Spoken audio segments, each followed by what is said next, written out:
I'd like to call the meeting to order. Welcome to meeting number 118 of the House of Commons Standing Committee on the Status of Women. Before we begin, I would like to ask all members and other in-person participants to consult the cards on the table for guidelines to prevent audio feedback incidents. Please take note of the following preventative measures in place to protect the health and safety of all participants, including the interpreters. Only use a black approved earpiece. The former gray earpieces must no longer be used. Please keep your earpiece away from the microphone at all times. When you're not using your earpiece, place it face down on the sticker placed on the table for this purpose. And I thank you in advance for all of your cooperation. To all members in the room and online, please wait until I recognize you by name prior to speaking. Additionally, for members in the room, if you wish to speak, please raise your hand. For members on Zoom, please use the raise hand function. The clerk and I will be managing the speaking order as best as we can, and we appreciate your understanding in this regard. Lastly, a reminder that all comments should be addressed through the chair and not through each other. I would also like to make a few comments for the benefit of our witnesses. Before speaking, please wait until I recognize you by name. For those participating by video conference, and I will note we're just waiting to add our third witness via Zoom. We're having a few technical difficulties, so we're going to proceed with the two that we have in the room, and they're working in the background to try and get our third witness up and running. For those of you in the room, for those of you in the room, your mic will be controlled by the proceedings and a verification officer, so you don't need to click on it yourselves. It will be controlled. And you may speak in the official language of your choice. Interpretation services are available. You have either the choice of Floor, English, or French for your earpiece. And if the interpretation is lost, please let me know right away. At this point, pursuant to Standing Order 1082, the committee is meeting to hear testimony related to the committee's core mandate, more specifically about the impacts of violent crime against women. Before we welcome our witnesses, I would like to acknowledge and provide this trigger warning. We will be discussing experiences related to violence against women. This may be triggering to viewers with similar experiences. If at any point you feel distressed or need help, please advise the clerk. For all the witnesses and for all members of Parliament, it is very important to recognize that these are very difficult discussions. So let's continue to try and be as compassionate as we can. I would like now to welcome our witnesses. As an individual, we have Kate Alexander, founder of End Violence Everywhere. We also have Megan Walker in the room, advocate to end male violence against women. From the Peel Regional Police, we have Nick Milinovich, Deputy Chief of Police, joining us by video conference. You will each have 5 minutes for opening remarks, followed by rounds of questions. At this point, I will give the floor to Ms. Alexander to start. You have 5 minutes. Fortunate to be here today. I'm supposed to be dead. On July 31st, 2021, exactly 3 years ago today, I sent the 2-word WhatsApp message, "Please help," to a friend who thankfully believed me. My ex was beating me. All 6'3", approximately 250 pounds of him, because he couldn't find his car keys. For 4 hours, with his fists, his feet, a wooden rolling pin, door wells, he split my head open in 3 places, gouged my eyes out with his thumbs, kicked my ribs, and tortured me in ways I can feel but can't fully describe. I do not know how my body survived it. My ex enjoyed what he did to me. He threatened to kill my family. The police were going to leave me for dead, but my former neighbor intervened. And after all that, guess what your criminal and justice system gave me? A peace bond. All 8 charges, 5 in the provincial and 3 in the federal, were stayed against my ex. And I can't say his name because it will forever be known as alleged abuse. I ask of you exactly what I asked Justice Himmel, who had the tears in her eyes on March 26, 2024, when I received the peace bond. Why does he abuse, and why is he allowed to get away with it? He abuses because he is publicly and personally rewarded for it, and he is allowed to get away with it because you, the government of Canada, lets him. Abuse is a choice, a moral failing, and it is also inexcusable. Even 3 years later, my ex is still abusing me. I am suing him as the only form of legal justice I have left, and he has put in a meritless counterclaim as a continuation of abuse against me. He states I was self-injurious and I stole his Rolex after. He is lying under oath. You will listen to me because I am Caucasian, educated, and a member of an industry which holds space in the public eye. But these issues have been plaguing people everywhere across the nation for so long in the dark corners. But now we are in the light. We will shine until there is retribution. We will break the stigmas down into the nothingness that they are. There are no stereotypical victims. There are only stereotypical abusers. IPV and SA happens in all cultures, all socioeconomic statuses, races, ages, genders, but so predominantly with women and children. Today is not about me. Today is about us and what this means going forward. You have granted me the honor of speaking on behalf of all men, women, non-binary, and children, survivors of violence. And I want to state from a survivor's perspective, Trudeau doesn't care, Ford doesn't care, Arif doesn't care, and the government doesn't care. The government doesn't care about Courtney Goudreau, who faced potential charges and jail time for speaking the name of her convicted abuser when a publication ban was implemented without her consent. The government doesn't care about Brian and Suzanne Sweeney, whose daughter Angie was shot to death along with 3 innocent children. Brett and Jessica Broadfoot, whose daughter was stabbed to death 2 weeks ago at age 17, leaving behind her absolutely incredible 15-year-old brother, Lucas. The government doesn't care about Melanie Hatton, who fled BC to Ontario after nearly being murdered by her ex-partner. She suffers long-term traumatic brain injury and still lives in fear daily with her 2 children, and now owes $300,000 to the CRA because her ex bankrupted her. The government doesn't care about Tanya Couch, who was sexually assaulted by her former commanding officer and cadets, but the military police failed to investigate it properly. The case was finally reopened, leading to 3 sexual assault charges, ultimately being stayed after the defense used Section 278 of the Criminal Code to subpoena 7 years of Tanya's personal counseling records. The government doesn't care about Alexa Barkley, who has suffered multiple SA throughout her life, with only one of her abusers receiving a mere 6 months of house arrest for child sexual assault. Or Daniela Halmos, whose ex has been arrested 6 times and faces 27 charges but is still allowed to go free, and despite her children not wanting it, is allowed to be around them. The government doesn't care about Sandy Proudfoot, who is 86 years old and just finally escaped her abuser, who has tried to bankrupt her while the police lost her victim statement and nothing proceeded. Government doesn't care about Cindy, whose infant daughter was so brutally sexually assaulted that she had children's toys put up her private parts. Her abuser is not incarcerated. The government doesn't care about Marley. After 3 years of going through the courts, she felt dehumanized by the process every single step of the way. She ended up fighting for restorative justice because the justice system doesn't provide justice. Or Britt Hess, who suffered from the same perpetrator and has experienced multiple assault, harassment, times of confinement wherein he was charged, but then breaches bail and all charges are stayed under his charter right. Or Kate, Julie McFarland, who has had... May I just kindly ask you to slow down a wee bit? Sure. The interpreters I'm trying to get in the 5 minutes. The interpreters have mentioned to me that they are having trouble translating, so we'll just give you a little bit of liberty with some time because of the translation. Sure. Thank you. Or Julie McFarland, who has NDAs used against her to sue her after she was harassed. Or Cassandra, who was nearly murdered from non-state torture and absolutely no charges were laid. Or Siren, who faced a menacing abuser who now has 35 charges and keeps breaching his bail order. Siren's life is in danger, but her ex was just granted visiting rights of their child. There's Fatouma Kosso, whose daughter disappeared after 18 years of abuse and ultimately was murdered by an American who shouldn't have even been allowed to cross the border because of DUIs. Or there's Katie Mayers, who suffered 17 counts of physical assault only to have her harrowing experience explained away.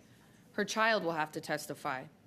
There's Sarah Barber, who has worked tirelessly to shield her children from 3.5 years of post-separation legal abuse in the family court system after experiencing terrifying, relentless violence from a well-known serial woman abuser. Or Corey Lynn, who has a lifetime of sexual assaults starting in a childhood and conditioning her to intimate partner violence relationships and lengthy court family battles to protect her children. Or Travis, who faces bias from the system because of his sexual orientation. Or Heather Matriarch, whose name has been changed because she's an Indigenous woman and still lives in fear of Suspend her the meeting. abuser.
I'd like to resume if everyone could find their seats.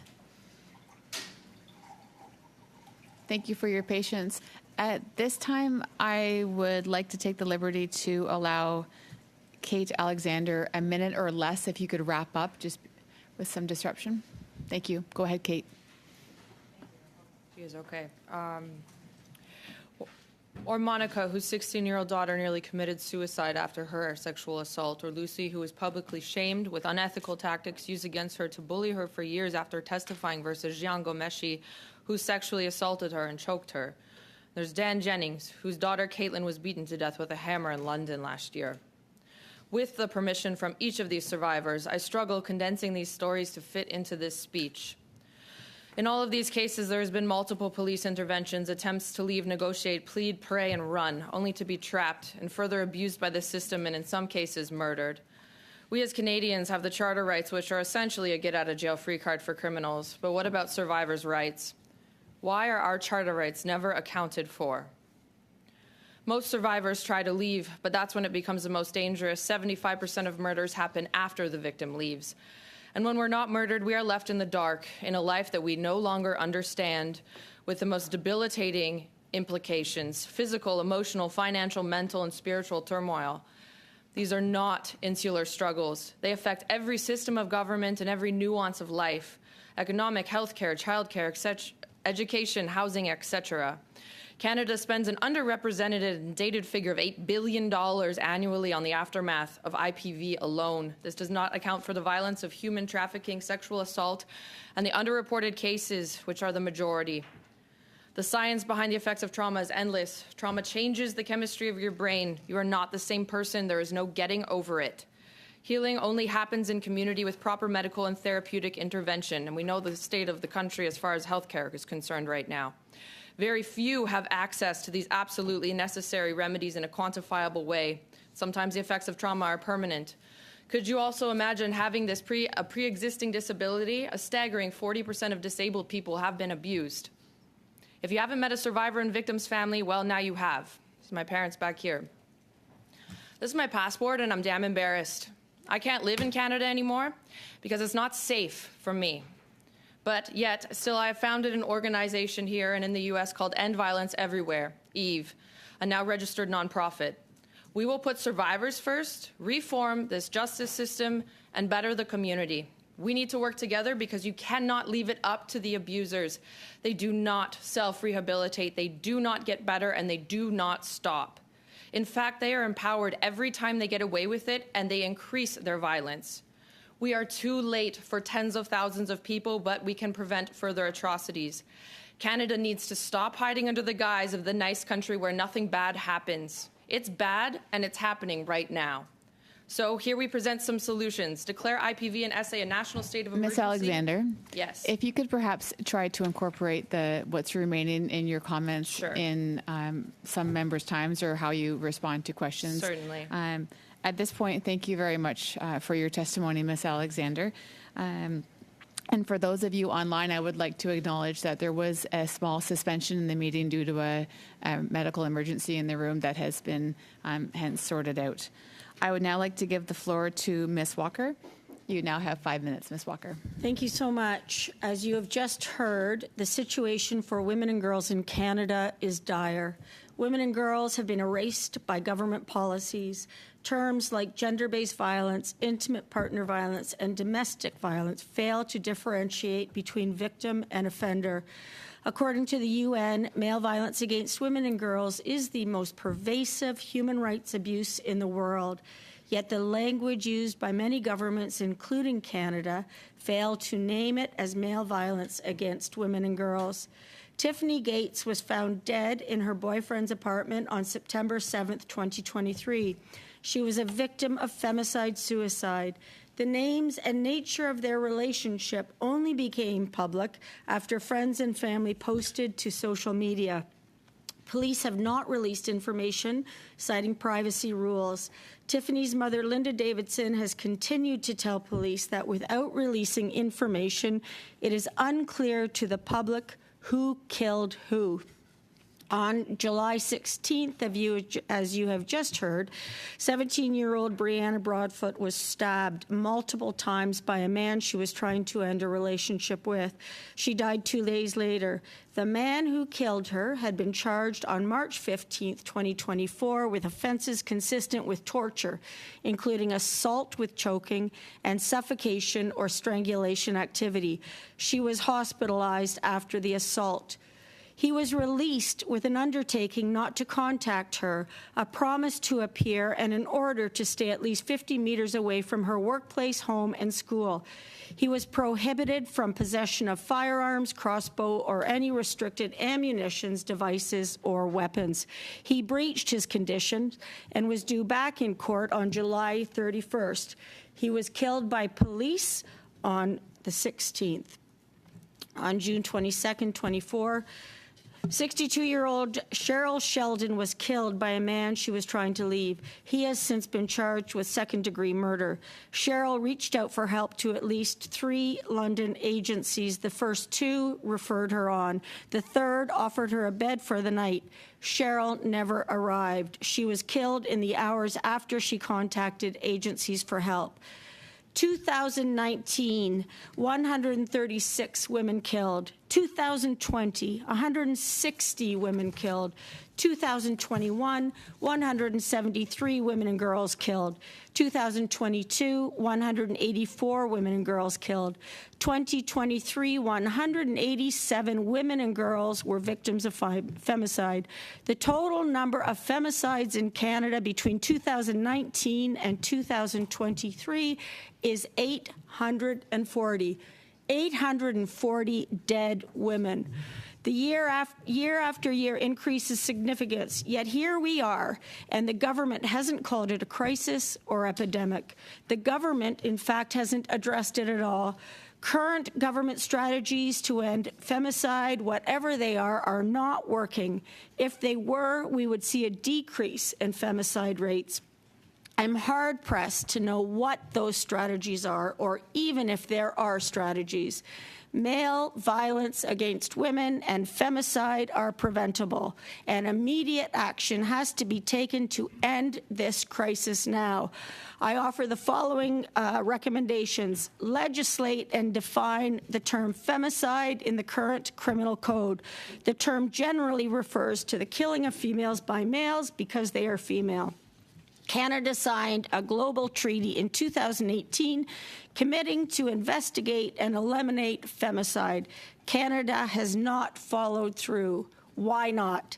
On September 15th, 2022, the London Police Service Board, of which I am Vice Chair, invited the Prime Minister, Deputy Prime Minister, former Minister of Justice, and Minister of Women and Gender Equality to attend a meeting to discuss the urgent need for a criminal code definition of femicide. It's been 2 years, still no meeting. Humanize the name of women and girls. They are victims of femicide, and acknowledge that every 48 hours a woman or girl is killed. Follow Ontario municipalities, including London, by declaring femicide an epidemic. Name victims and offenders publicly. Femicide is not a private issue. Restraining orders, undertakings, and peace bonds offer women and girls a false sense of security and places them at increased risk of femicide. Per the examples above, they aren't worth the paper they're written on.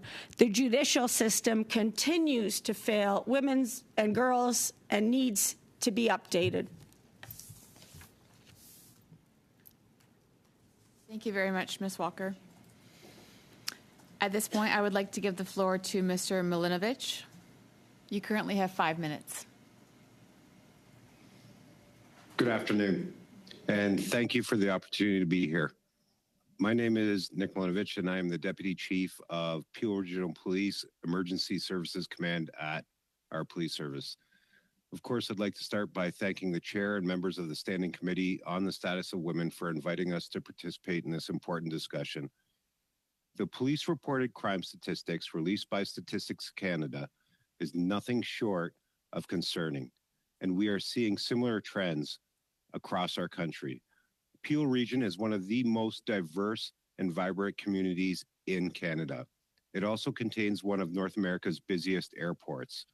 In 2023, our officers responded to over 9,500 incidents of family and intimate partner violence, which results in approximately 26 incidents every single day.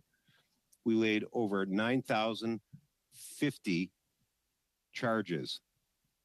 The top 5 charges are uttering threats, failure to comply with release order, assault with a weapon, and choking or suffocating. Our data shows that a woman is strangled every single day in the region of Peel. Of the 14 homicides that we've had in Peel Region, almost 20% have been femicides. These are just the incidents that are reported and the statistics that make them up. But what I would also like to do is share the stories behind those statistics. And I would talk about Darian Henderson Bellman. She was a 25-year-old woman with a bright future ahead of her who was shot and killed in Brampton by somebody she had been in a romantic relationship with. That individual was on release at the time of her murder and had been charged with multiple firearms-related offenses, along with failed to comply and a variety of other breaches of release orders.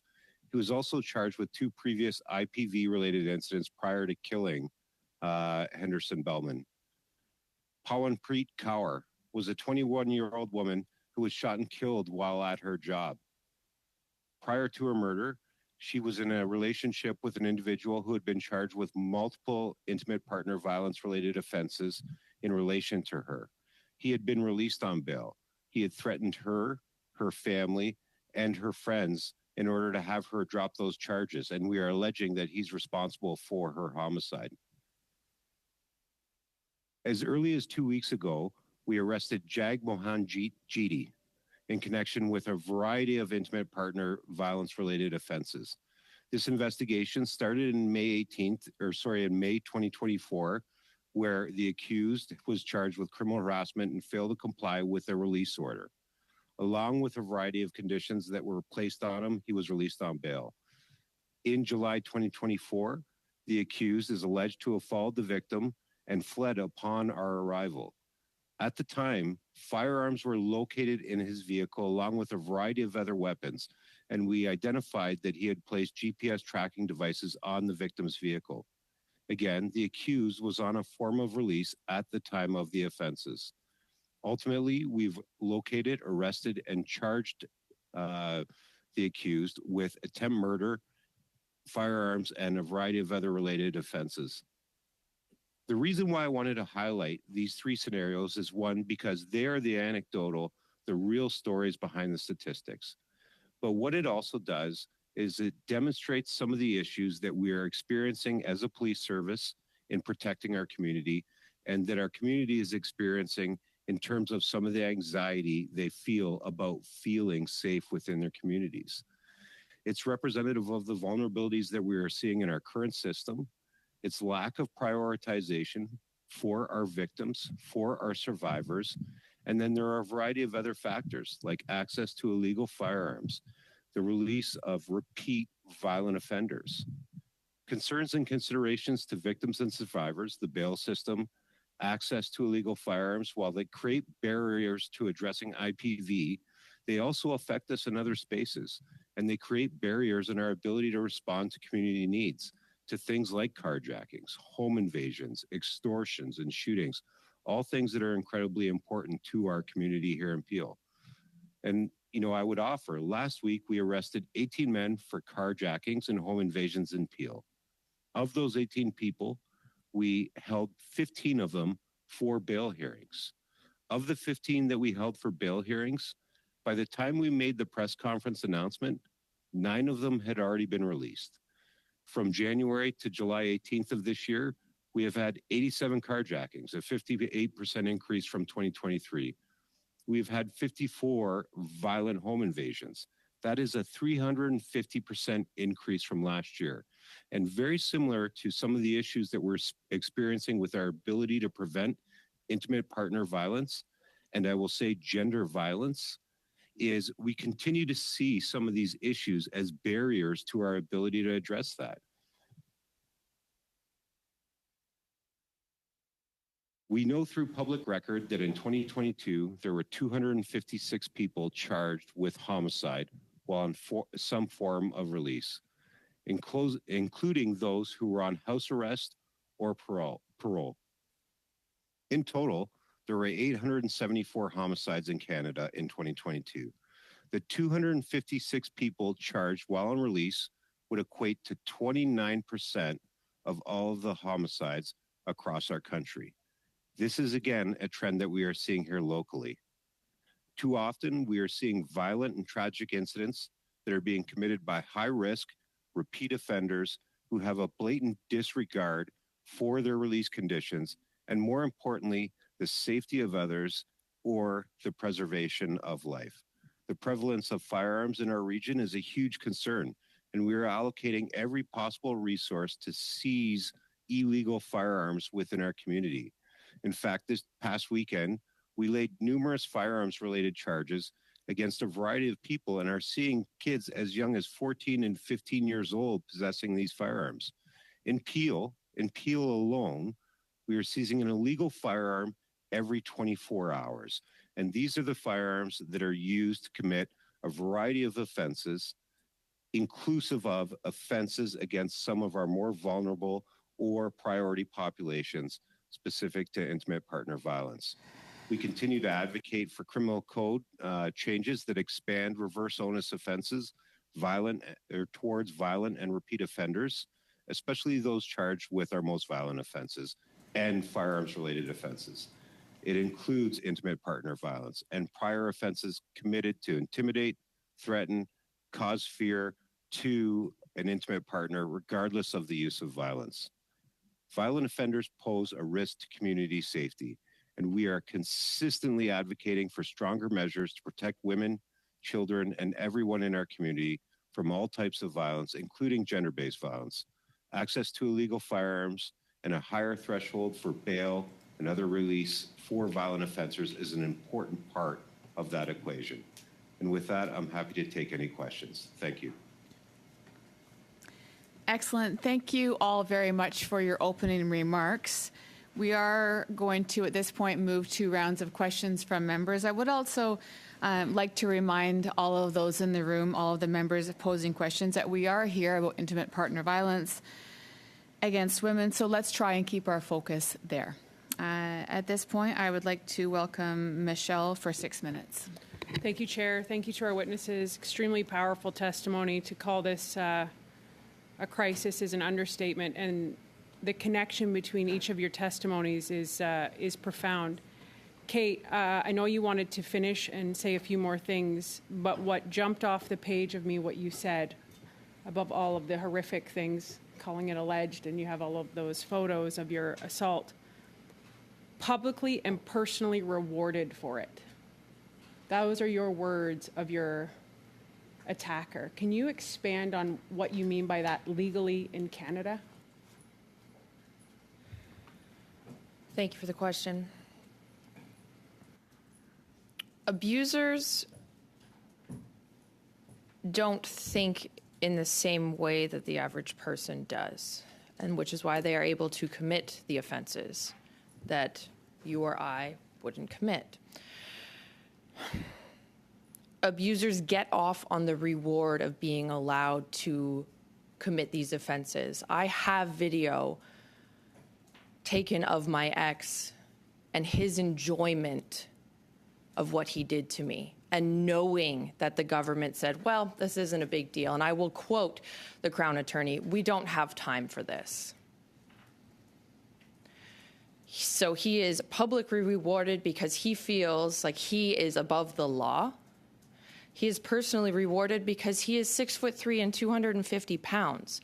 He can push me around no matter if I had a black belt or otherwise. He has a son who is in his care, and this was overlooked. There is an open case with CPS. Nothing was done. The federal ombudsman person has called on our behalf. Nothing was done.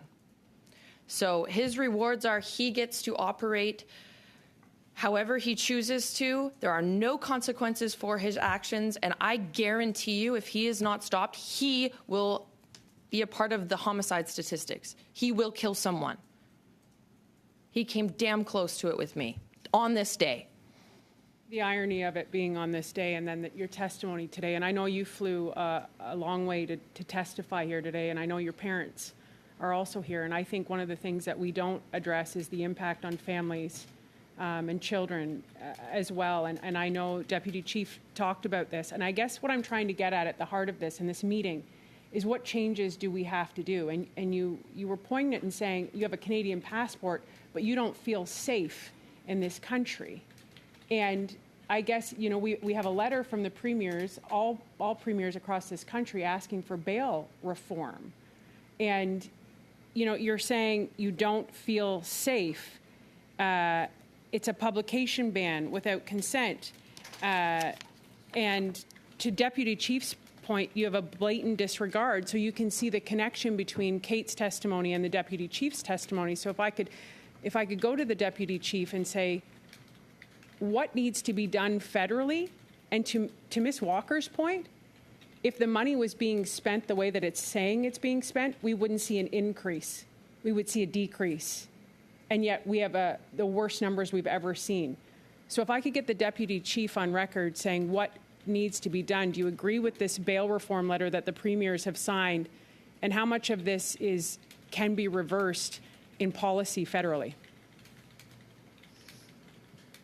Let me first say, really appreciate the question, and I really want to commend everybody that has come here during this meeting, particularly survivors that are sharing their stories. You know, I do agree with the need to create some change, and, you know, the question was very direct, what can be done? And the answer is going to be also very direct and very simple. What we need to begin doing is reprioritize the consideration for victims and survivors in a way that allows them to feel safe in their communities. And at its most basic, we've heard testimony today, and I've spoken to survivors myself, had multiple conversations of people who unfortunately have been targeted or who have experienced similar scenarios. And the reality is they don't feel safe, and they don't feel supported by our current system. And so, you know, when a person does build up the courage to notify police who's supposed to protect them, we go and we arrest that person and we charge them. And the idea is that results in that person no longer being a threat. The reality is, from the statistics we've seen and like currently what we're experiencing, is it's quite probable that person will continue to be a threat to the survivor, the person who's built up the courage in order to engage police. And, you know, at its basic level, that is what needs to change. Thank you. And I have such limited time, and this is such a big topic, but I think we have to get to the nuts and bolts of it. And I think when we have two bills, C5 and C75, I guess just a yes or no answer from you, Deputy. Are these bills, and Kate said it beautifully, you know, nobody seems to care, but these are policies that if were changed tomorrow, would this give you more freedom to be able to keep people who are at risk of public safety, of hurting more people?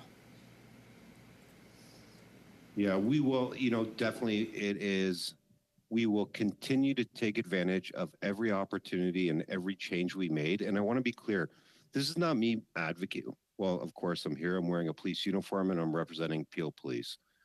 But I am really representing my community who is not feeling as though the current system is supporting them and considering their interests in the way they feel and the victimization. So contemporarily, it's not working for our community, and we need to make change. We need to begin looking at issues such as bail, the prevalence of illegal firearms, you know, prioritization of the issues for our community like gender-based violence, human trafficking, and those types of things.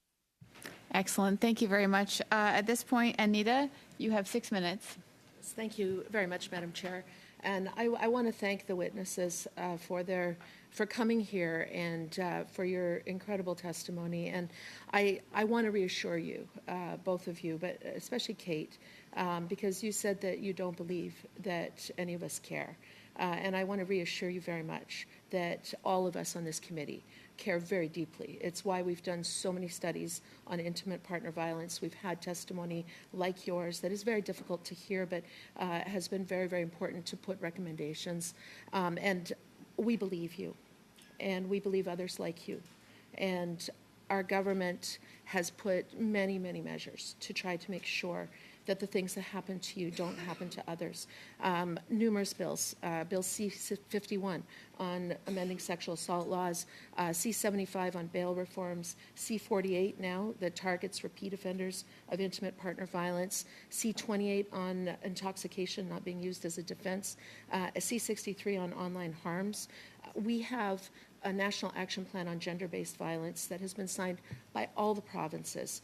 And we've put $539 million in budget 2022 behind that, something that the Conservatives actually voted against.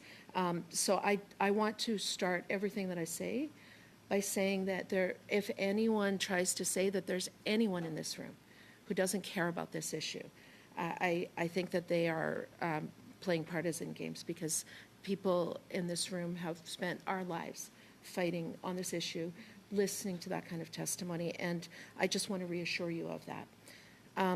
I also do, with respect, want to talk a little bit about how this meeting came about.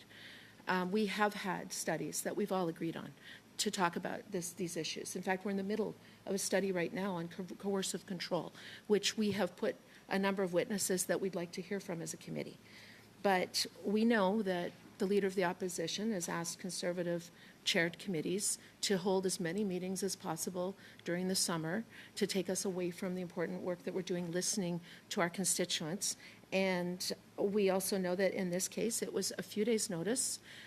We were not given, any of the members except Conservatives, the opportunity to put forth witness names, which is something that every committee does just out of basic fairness and respect. And I personally would have had a number of witness names that I would have loved to have heard from. In fact, there were witness names added an hour before the meeting so that members didn't even have a chance to plan or prepare what kind of questions we might want to ask. I know that for this committee, this is something we've never done. We do not use victims' and survivors' trauma to try to score political points in this committee. This is cruel. I think it's cruel to have people relive the trauma that they've endured just to be able to have a meeting so that if it's not agreed to, then there's all kinds of social media that, Liberals or others don't care about this issue, which, as we all know, we do very deeply. So I know that under the previous chair, this committee worked with great respect for one another. We made sure that the vice chairs weren't even consulted about having this meeting. Yes, it's an emergency. I would have loved to have had an emergency meeting in June so we could have gotten our red dress alert study done before the end of the session. And honestly, we saw yesterday that Karen Vecchio, our former chair, announced she's not running again, which I think is very sad, because I believe that this committee has important work to do. And we have done it with great. I have the to floor, actually Madam Chair. say all Have of the floor. points. I'd like to move a Currently, motion. Anita has the floor. Madam Chair, I would like to move a motion. And the reason I'm moving a motion is because in this committee, we've respected each other. There are very important issues that we have said we've adjourned debate. Is the and most I important would like issue to we can resume address. Debate, and I'm hoping that the committee could vote quickly on this motion, hopefully unanimously, so that we can quickly go back to the study, the witnesses that we have today. If we vote right away, it'll only take 5 minutes. But I would like to resume debate on the motion that we adjourned debate on May 13th, 2022. And the motion reads that the Standing Committee on the Status of Women report to the House that A, access and availability to reproductive health services, no matter where one lives in Canada, including safe and legal abortion, is a charter right and is ensured under the Canada Health Act. And B, The decision to have an abortion made by women, transgender, and non-binary individuals for any reason is their freedom of choice and theirs alone. So, Madam Chair, we have refrained from putting motions like this because of collegiality, but at this moment, we're not, and I hope we can do a vote immediately on this motion, and therefore we can get back to our witnesses right away, and we'll only lose 5 minutes in this meeting. Thank you, Madam Chair.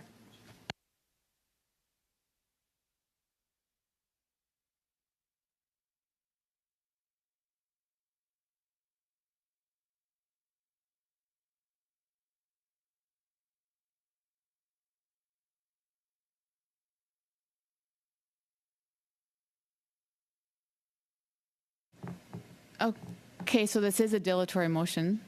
Hence, we do need to explore and have the vote. So there'll be no debate, but it's a dilatory motion, so we are obliged to. Madam Speaker, or Madam Chair, I have my hand up. At this point, we've called the vote. All right, so we're going to vote on the dilatory motion to resume the debate on the motion that was read by Ms. Vanden Belde. I'm going to call the vote. Ms. Vanden Belde. Yay. Ms. Sidhu. Yes. Madame la Présidente. Monsieur. Madam Chair. We are in the middle of the vote, Adrienne. Ça s'est passé très It all happened very quickly. Ms. Vanderbilt read the motion very quickly.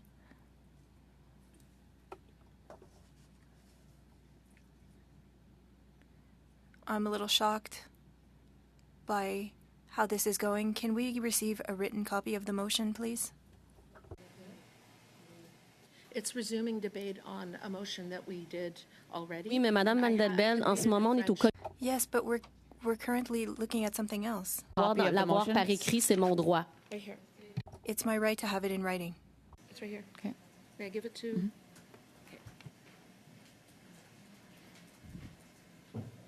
Par courriel, Madame Vanden Belde, s'il By email, please. And if it's not possible, perhaps we can come back to this later. With the vote. It's resuming debate on a motion that was already on the floor. Madame LaRouche, we do need to continue the vote.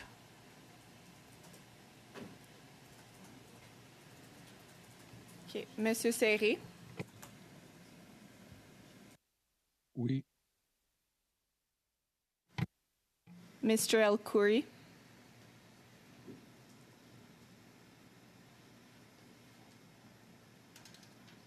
Mr. El Khoury.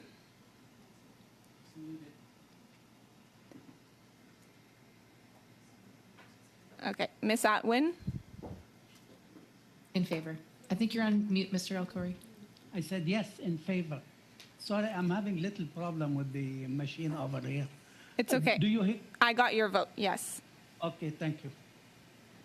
All right. Miss Ferreri. No. Miss Roberts. Absolutely not. Miss Gray. No. Madame Larouche. contre. Miss Kazan. Yes.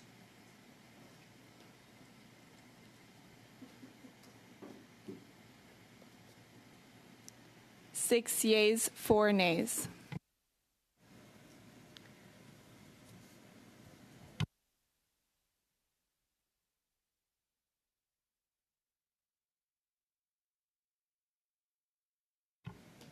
Okay, so at this point, we'll resume debate on your motion.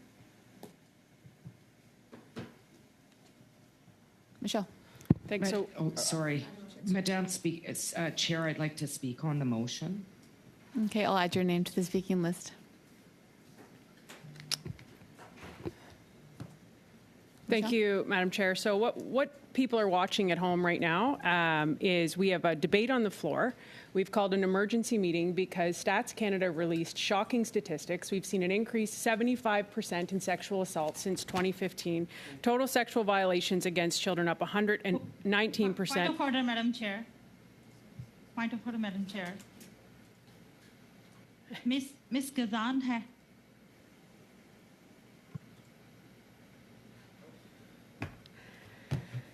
Hear you, Sonia. Can I speak? Yes.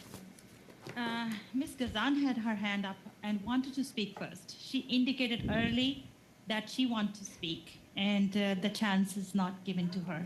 Can she speak first? I've currently given the chair to MP Ferrari. I've noticed that MP Gazan has her hand up, and I acknowledge that she'll have the floor next. Point Thank of you. order, Chair. Point of order, Chair. Certainly. I had my hand up before. You know, in the history of this committee, we have done things in fairness. I am devastated by the way this meeting is being handled today. I would like us to be collegial. I had my hand up. I would like that to be recognized.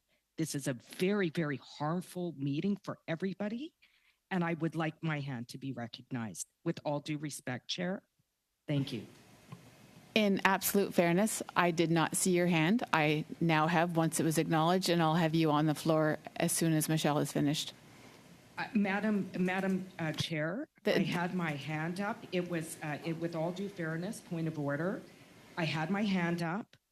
I was told that I had to wait till after the vote. It was acknowledged by you. Everybody saw it in the committee. I would like my turn to speak now, Madam Chair, with all due respect. Thank you. I did acknowledge your hand during the vote with reference to this debate. I did acknowledge Michelle first, and you will speak second. Thank you. Point of order, Madam Chair. We all saw that Ms. Gazan has hand up even before vote, after vote, and everyone saw that. And please be fair with her. Indeed, I am being fair. I saw and acknowledged her hand up during the vote. I needn't explain myself. What will happen is Michelle will speak, and then as soon as she is finished, then Madame Gazan will happily have the floor. Point of order, Chair. Point of order, Chair. As somebody who has spent their life fighting around issues around violence against women, I find this deeply troubling that my hand was up. It is not being acknowledged. We are talking about a committee where we're supposed to behave in a democratic manner. Certainly, the Canadian public expects us to behave in a democratic manner. And I would like my turn to speak with all due respect, Chair, that we follow rules, as has always happened in this committee, certainly under our former chair, who has indicated she is not running. I would like my opportunity to speak. Thank you, Madam Chair. Thank you, MP Gazan. I own and I acknowledge that I saw your hand during the vote. At that point, once the debate started, I did pass the floor to MP Ferrari. As soon as she is done, the floor will return to you. Point of order, Madam Speaker. On the same point of order? Point of order. Leah? As the fact that there's not even an Indigenous person on the panel today, when we are experiencing the highest rates of violence, did not get a chance to put in witnesses, when we just convicted a serial killer in my community for killing 4 women, is deeply troubling to me. Now the fact that my voice is being silenced in the committee after not having an opportunity to put in witnesses is deeply offensive, deeply violent, and deeply troubling. I had my hand up. I would like an opportunity to interject, Madam Chair, with all due respect. Thank you. Yeah, Madam Chair, I would just like to say that I'm in the room, and I saw Leah's hand go up before Michelle indicated that she wanted to speak. With all due respect, had we just continued on, we would have had both of you speak by now with the time we've allowed for this conversation. I do understand completely, Leah, your frustration, and my sense of fairness is not being tested here. I saw your your hand, and at this point, Ms. Ferrari has the floor. Point of order. Who's doing? Madam Chair. Yes. I would like to challenge your ruling. I see you've made your ruling, but I disagree with it. So I'd like to challenge the ruling of the chair at this time. So then we go to a vote.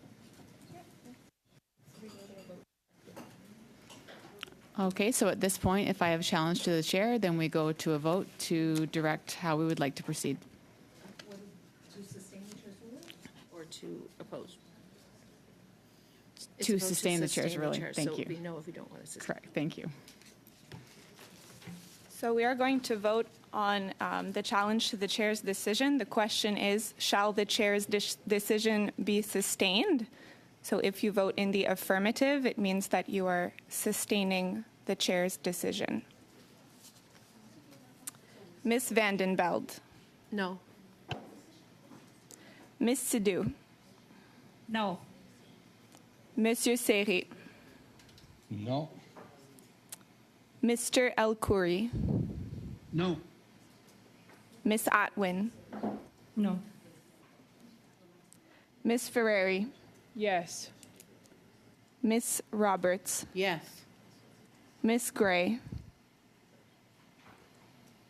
Yes. Madame Larouche. Tellement déçue de voir comment tout ça se passe que je préfère. I'm so disappointed that I'd rather abstain. Ms. Gazan. No.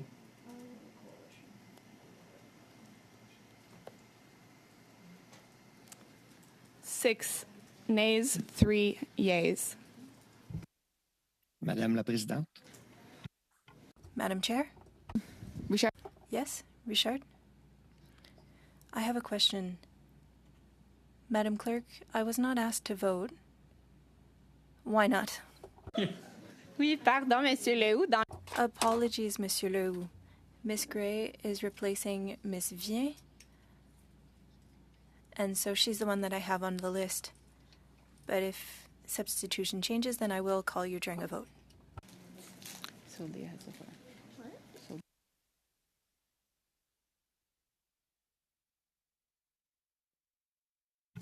Okay, at this point, Leah, you have the floor. Thank you so much, Madam Chair. Really sad about a committee that has worked together to put together transformational studies being used politically today. But I'm to speak to the motion, so I'm going to do that. But I have to say, before I do that, to share how devastated I am, because I can tell you as an Indigenous woman in this place that decided to run because of this particular issue, because I live in ground zero for murdered and missing Indigenous women and girls, because I live and represent a community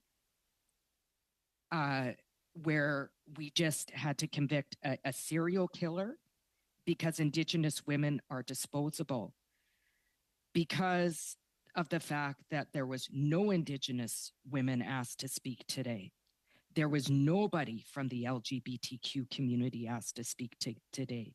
There was nobody from the trans community asked to speak today about violence when we are the ones that are on the front lines of going disappeared and murdered. I find really hurtful the fact that Point of order. Are we talking about the motion? Sorry, are we debating the motion? Sorry. Okay, all fair. I'll get to the motion then. And I'll tell you why it's really important. Because I have never in my time, since being elected, seen greater efforts to perpetrate state control on women's bodies. And I'm going to give you a few examples. In terms of abortion specifically, MP Viersen, Wagenthal, Falk, Lewis, Motz, Couric put forward identical petitions that were presented in 2022 by members listed above, called upon members of parliament, in quotes, and this is in quotes, to do everything in their power to Madame la Présidente, point d'ordre. Point of order. Apologies, Madam Chair. La Présidente. Madam Chair. Yeah, we have a point of order. Status of pro-life Leah, we have a point of organizations. order in the room. Point of order, Adrienne.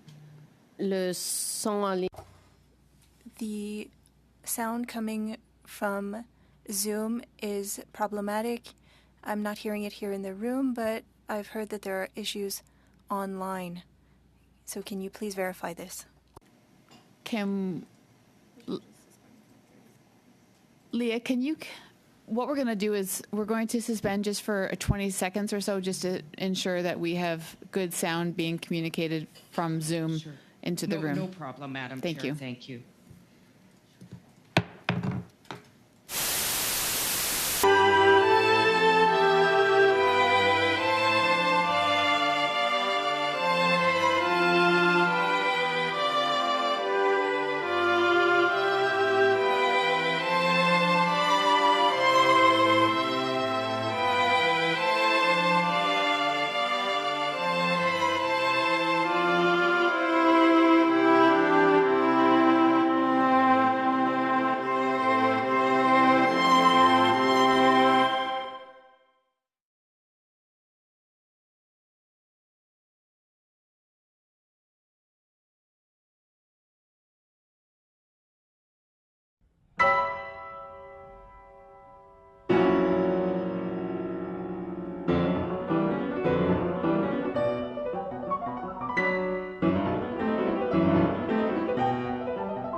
First, I have to resume the meeting.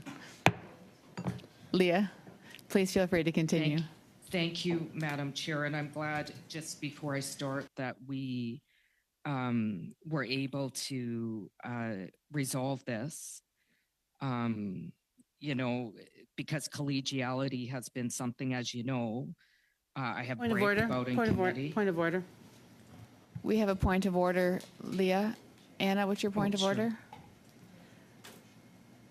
I'm really disgusted in this whole day, and I want to apologize to the two witnesses for coming all this distance to help us solve a problem that women in this country are being killed and the other parties don't care. I'm disgusted. We need to be talking about this issue so that we can stop. Yeah. This is not a active point of order, so at this point, Leah, if you could continue. Yeah, so I'm disgusted because I wasn't given a chance to put forward witnesses when I'm representing Ground Zero of murdered and missing Indigenous women and girls. I could have called the families of loved ones who just lost their loved ones to serial killers in my riding down the street from where I live. Not one Indigenous woman, not one trans woman was asked. It was not done in a thoughtful way. It's a way of silencing voices.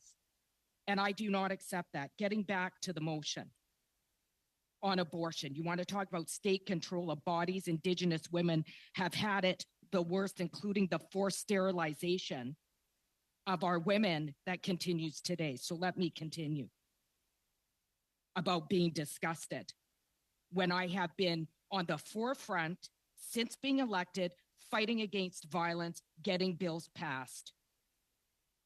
I will not make apologies to conservatives who told me and all my sisters during the national inquiry that murdered and missing Indigenous women and girls were not on their radar, that pushed against affirming that what is happening to Indigenous women, girls, 2S LGBTQIA+, was an ongoing genocide, minimizing the fact that thousands of Indigenous women, so I don't want to hear about that. I've never gotten upset in this meeting, ever. I've worked with everybody here. So let me go on about why state control of women's bodies, something that has never happened to men. You name me one law where men's votes or bodies are being threatened by state control. Shame, shame, shameful. the fact that we had a backdoor legislation opposed by every single women's organization across the country working to end violence, Bill C-33, in the name of violence, using, once again, another example of using the crisis of violence against women for political points to push forward backdoor legislation threatening abortion. It says Canada is failing its pregnant women and their preborn children, something that's already protected under the criminal code, something that was very aggressively opposed by all women's organizations across the country who are dealing with domestic violence, minus two pro-choice organizations. The fact that in 2020, the current Conservative leader, Pierre Poilievre, claimed that Conservative MPs under his leadership would be allowed to vote in their conscience on anti-choice legislation. There's no requirement in the Conservative Party to be pro-choice. This is in contrast, certainly, to the NDP. This was reported in the Toronto Star. Yet the entire Conservative Party, including the leader, even though it was supposed by all women's organizations that are dealing with violence, voted in favor of C-311. And this includes MPs who had previously claimed to be pro-choice. And following that voice, the Abortion Rights Coalition Canada now lists all Conservative MPs as anti-choice. So it's not surprising to me that every Conservative member on the committee today voted against the motion. It's not surprising. This is about women's control over decisions. This is about safety of women. This is about protecting women and diverse gendered folks from state control over our bodies. This is about protecting women from violence that is perpetrated by male Conservative members, including MP Jamil Javani, who's best friends with Trump's running mate, J.D. Vance, from Yale Law School. Javani was previously dismissed by Bell Media for misgendering a public figure. Among other reasons, Javani's best friend, Vance, has been quoted saying that women should stay in abusive marriages, that getting a divorce is Point of order. easy, and that career-oriented women are more Point of order. We have a point of order on the table. than women need to be. We have a point of order. Relevance to the motion. Relevance to the motion. Absolutely, it is relevant to the motion. It is about a constant attack on women. All of my years by the in advocating Conservative for Party. women. We are leaving. We will not ever have. Madam Chair, or sorry, your mic is not on, and no one. And at this point, we don't have space to acknowledge in this space right So now. I want to acknowledge the witnesses, Madam Speaker, because I'm the one. The witnesses are no longer in the room. Okay. Can I Okay. adjourn the meeting?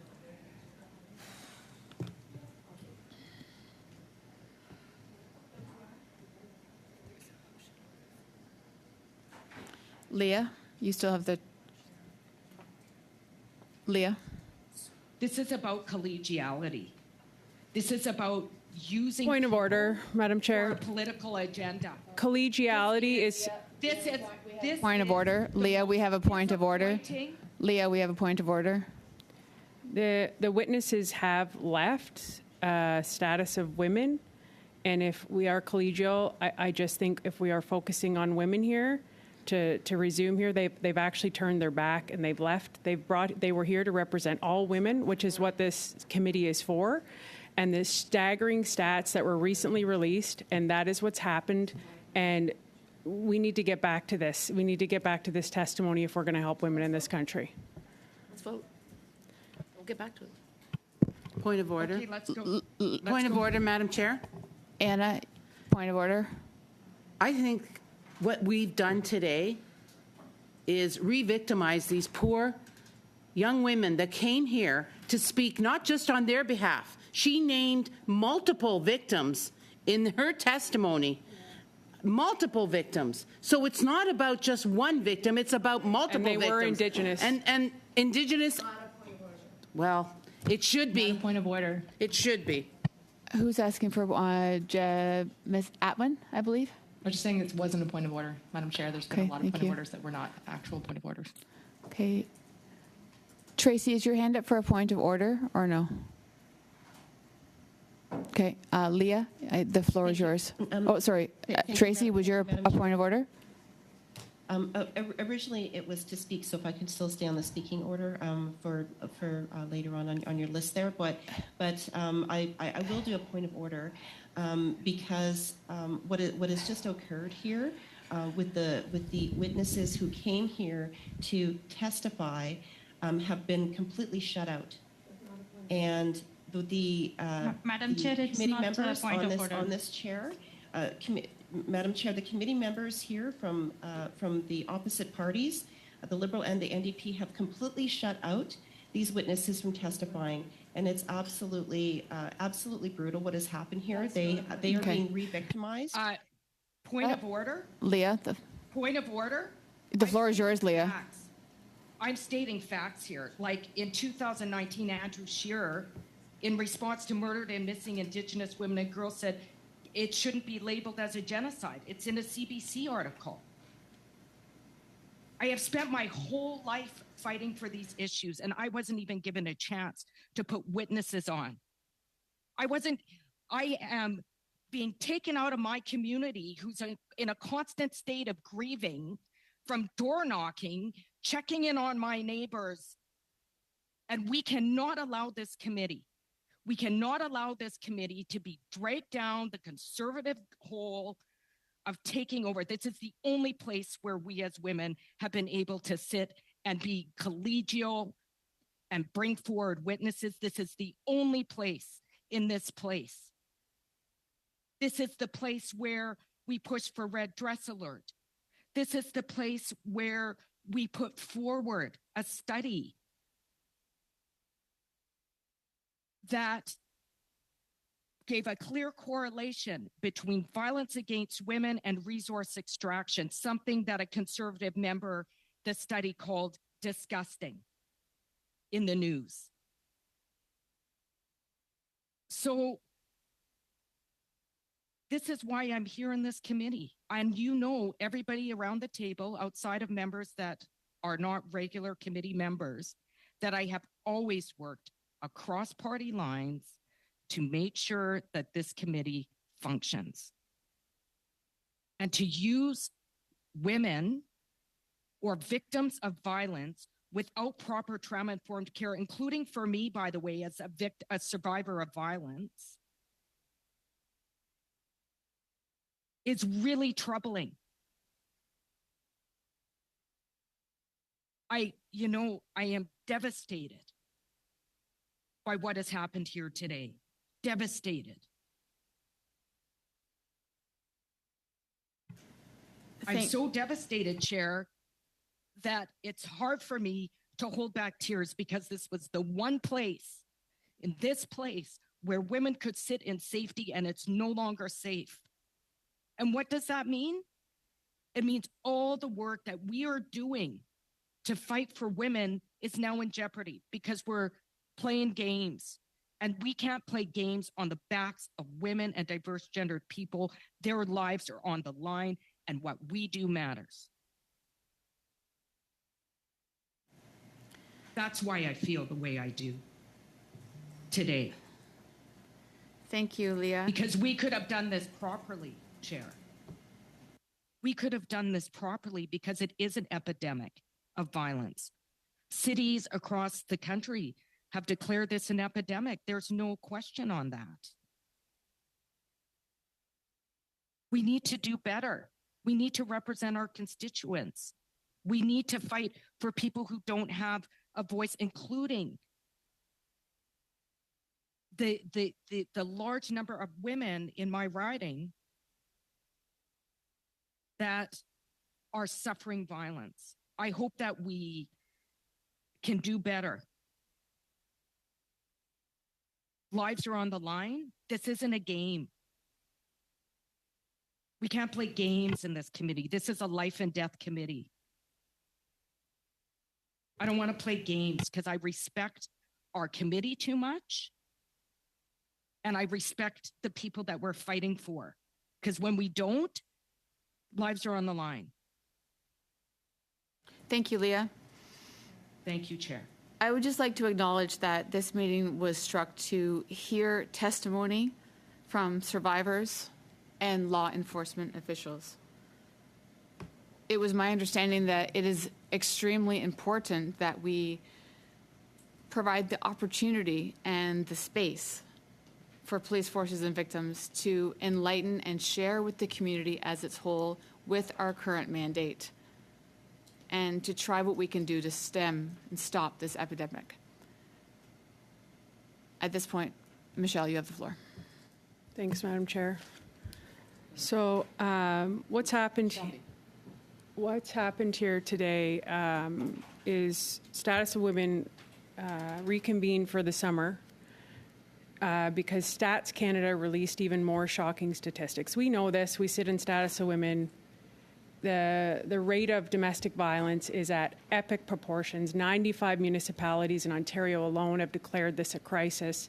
The deputy chief here from Peel today testified saying a woman is strangled every single day just in his community.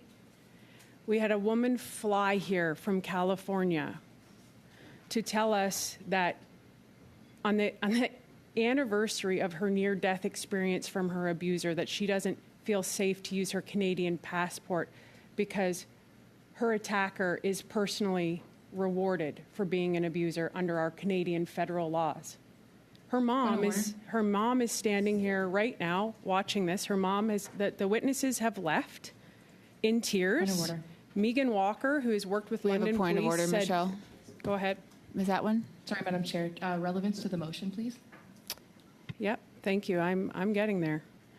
And, you know, Kate's mom is standing here, and we talked about this. This is the status of women, the impact. Women are the whole heartbeat of society, and this wasn't a game. And the Liberal MP across the way says that we said nobody cares. That was victim testimony. The victim testimony said Trudeau doesn't care, not us. And the NDP colleague from Winnipeg, who has epic proportions of domestic violence, homicides, murders, there was plenty of reference to Indigenous folks. Kate, who was representing here today, represented voices of dozens of victims. So did Megan Walker, who has dedicated her life to empowering women. And so did the deputy police chief. And so what happened? The Liberal MP put forward a motion on abortion in the middle of testimony, where they were asking for legitimate change. You know what this committee is supposed to do? It's supposed to say, listen, what are we doing differently? Point of order, relevance. We're talking about your motion. That's what we're talking about, Liberal MP across the way. And nobody here brought up abortion. You did.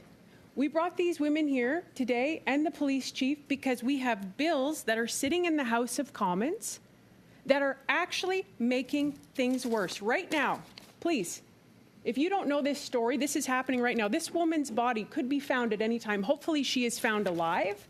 But a man charged with kidnapping, a search for Markham woman continues. Right now this is happening. Right now this is happening. And if there's a member in this committee that doesn't think this is happening, and to my colleague from Winnipeg, 100%. But what is collegiality? What is compassion if you are not using this damn committee to change the legislation to save lives? Point of order. Point of order, Leah. Collegiality is giving people time to put forward witnesses because we all care about the issue. Collegiality is about making sure that we do things properly. That's perfect. So that we can deal with things and make change. That's what collegiality is. you know, to my friend across the way who I've worked very closely with in committee in a collegial way that we work very respectfully with, as somebody who they know on the committee has been an advocate on the front lines of this issue, I would have expected at least the opportunity to put forward witnesses. I would have respected that, and I would have acted collegially because I care about this committee. That's what collegiality means to me. Thank you. So and the fact that, just a clarification, it's not a because point it's of order. pointed at me, the other clarification is that Indigenous women have our own voices and we can speak for ourselves. Thank you. That's why it's important to have So it. that was your So- point of order. So Michelle, back to you. Thank you. And so I think you are 100% right. And I think that that is why we need to extend these meetings. And I'm going to put forward a motion. And I just, on behalf of the entire committee, and again, I will reiterate this to Kate's mom, who's standing here, who's had to witness her daughter leave in tears. I'm sorry. I'm sorry. Sorry isn't good enough. I agree. We've heard sorry I agree. a lot. Okay. Agree. I would like to put forward a motion. This has to go further than status of women, but I'm going to put forward this motion today. Given testimony heard today that the Standing Committee on the Status of Women hold 4 more meetings on the impacts of violent crime against women and reports to the House. And that is what I would suggest. It is merely to hear more from victims, and in the spirit of my colleagues' notes, let's do this. Obviously, this is heated. Obviously, this is a serious issue. But to put forward a motion in the middle of victim testimony about abortion, Doesn't make sense. so Okay, so there currently is a motion on the floor, the original one, so we can't pass a second motion until the original motion is dealt with. So let me just see here. So we then have to. We'll have to resume because there currently is still a speaking order on the original motion. We have to speak to that, and then we'll entertain that of your motion, MP Ferrari. Tracy, you're next on the floor.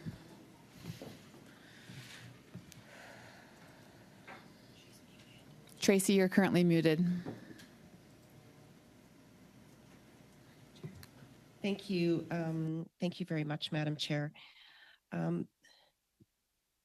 You know, when we look at why we're here today, it was really prompted by new information that came from Stats Canada, which showed the increases in violence and the increases in crime. That's the whole reason for prompting this. And I know that there were some members, in particular, the Liberal member who gave a 5-minute partisan speech on how this wasn't important to be here today.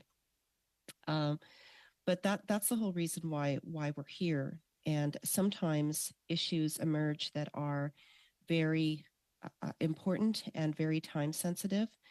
And so I appreciate the fact that my colleagues had put this together. So because this issue is not something with violence against women, and the increases in crime and violence against women is not something that can just sit until the House resumed in the fall. And so I appreciate that my colleagues had worked on this. I think based on some of the comments made from Ms. Gazan at this committee, that this is an important topic that needs to be discussed more, and that we need to hear from more witnesses. I do agree with that, and I think my colleagues agree with that. And this is just a starting point for that. And so I think that we do need to really talk about this a lot more. Every day that passes, when I hear the statistics from the deputy chief that he gave of every day the violence that's occurring against women, it was very impactful. And thank you for being here today as well, and to give your experience on this.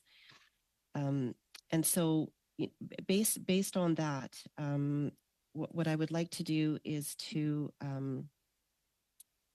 adjourn debate on the current motion that we have right now, so that we can move into the other motion that Ms. Ferrari would like to bring, so that we can continue the discussion that seems to be very important to everyone that's at the committee here today. Point d'ordre, Madame la Présidente. Point of order. A motion on the table. I'll entertain your thoughts Écoutez, quickly. tout le monde s'est exprimé jusqu'à... Everyone was able to speak, so I would like to also be able to speak with my point of order. I am so disappointed by what happened at the status of women today. In a newspaper article, I talked about mud throwing between the party in power and the opposition. I said to journalists that I had seen many committees become political and they were no longer serving their causes. I recently sat in at the Health Committee, which also became political, as did Public Safety. Same thing at Foreign Affairs. Because of partisanship, things are no longer moving forward. And the same thing is now happening at the Status of Women Committee. You all fell into this trap, and we have made this issue of violence against women political. It is very disappointing. Il y a des témoins.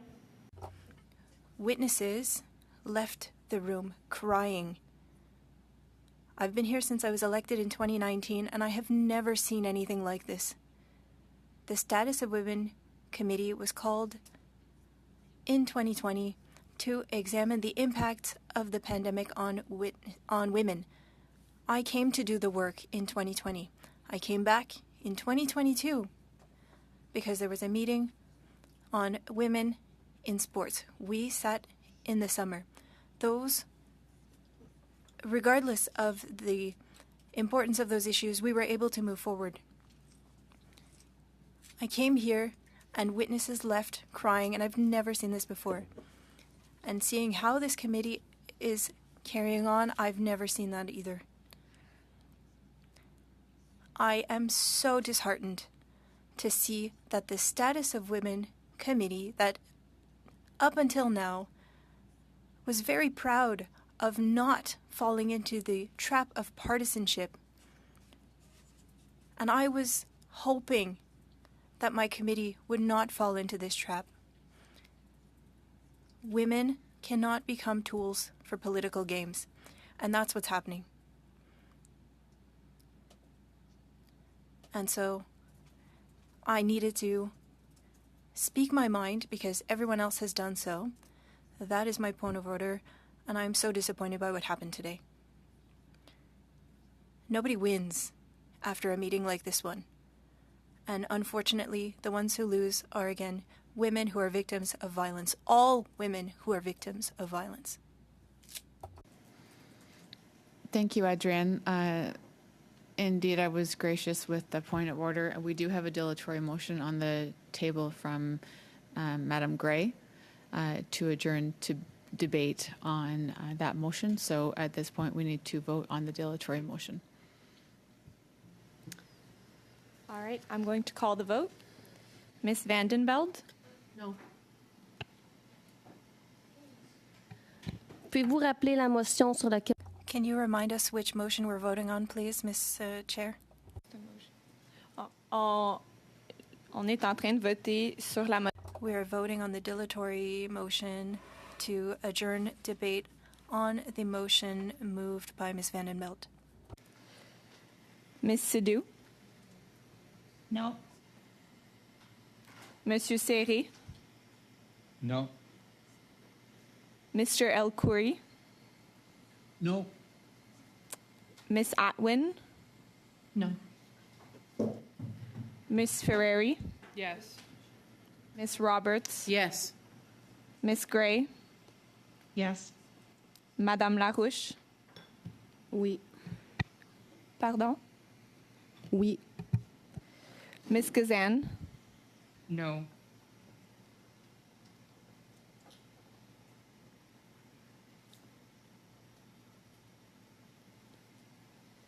5 yeas, 5 nays.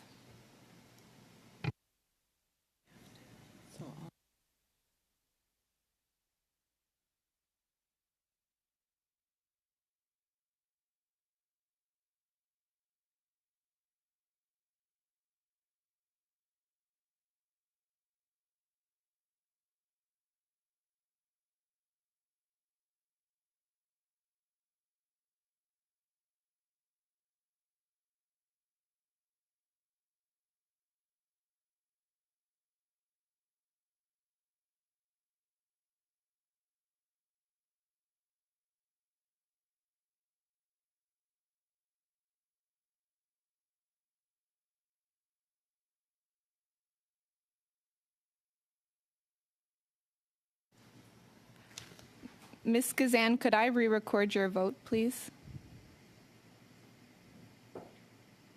No.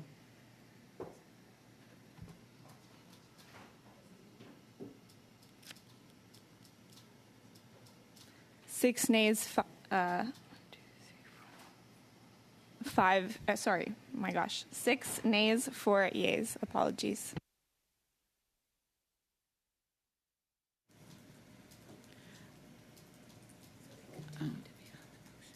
Okay, so we will continue debate on that motion. Anna? I would like to get agreement in adjourning this meeting because I don't think we're getting anywhere. Yes. Is there consensus in the room or do we need a vote? Consensus? Okay, meeting adjourned.